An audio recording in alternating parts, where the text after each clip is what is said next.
and welcome to this afternoon edition of YES101's Visual Radio, bringing you the news. I'm Shalini Ratnavira. Let's start off with a look at your local news.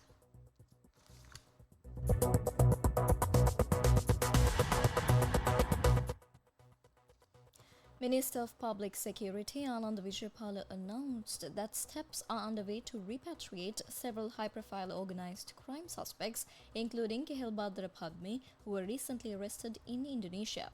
The suspects were apprehended during a 7-day joint operation involving Sri Lanka police, CID, Indonesian police and Interpol. In a bold move to accelerate justice, the government has also decided to establish a special court dedicated to fast-tracking cases against organized crime figures.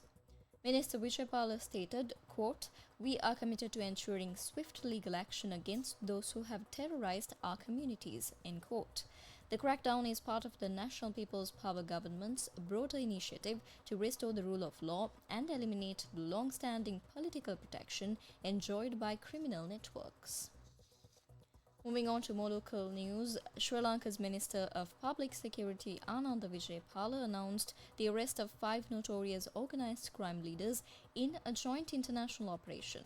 The crackdown comes as part of the National People's Power government's commitment to dismantling the nexus between politics and criminal networks. The arrest, which included infamous figures such as Kehelbadra Padme, Commando Salindu, and Bako Saman, were the result of a 7-day coordinated effort involving the Sri Lanka Police, Criminal Investigation Department, Indonesian Police, and Interpol. Intelligence agencies from both Sri Lanka and Indonesia played a crucial role in tracking and apprehending the suspects. Minister Vijaypal emphasized that the NPP government has granted law enforcement agencies full independence to act without political interference. He said, quote, "For too long, organized crime thrived under political protection. That era is over. All individuals, regardless of status, are equal before the law," end quote.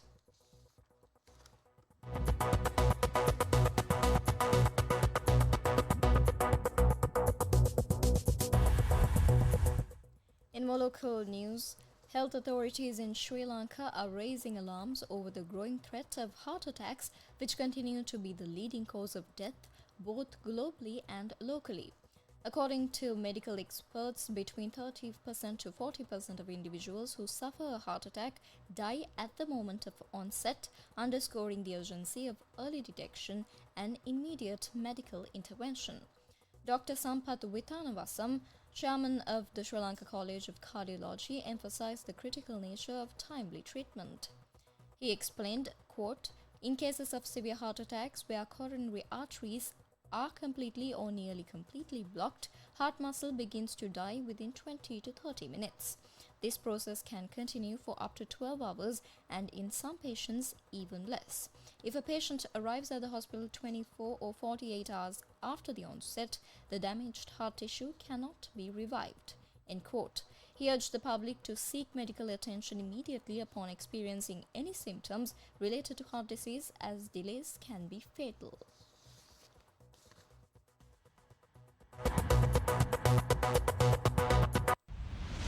International news.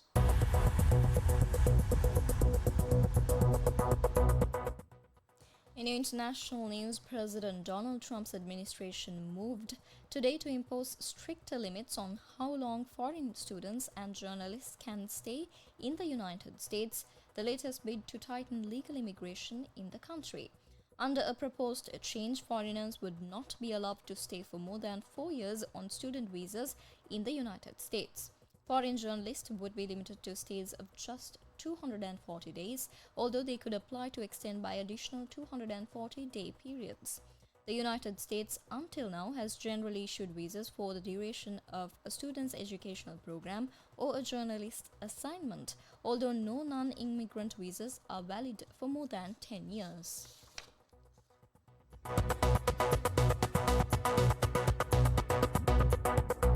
Sports news.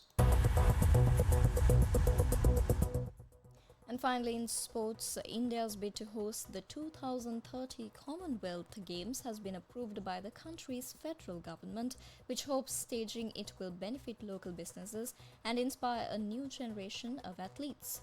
The cabinet approved the bid to host the 2030 Games in the Western Indian city of Ahmedabad, with the lion's share of the events proposed to be held at a 132,000-seat stadium named after Prime Minister Narendra Modi.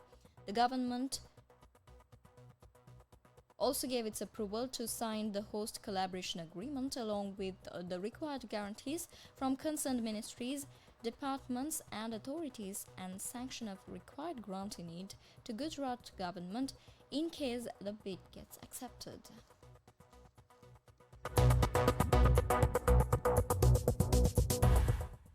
That's a wrap of this edition of YES101's Visual Radio. Thank you for watching.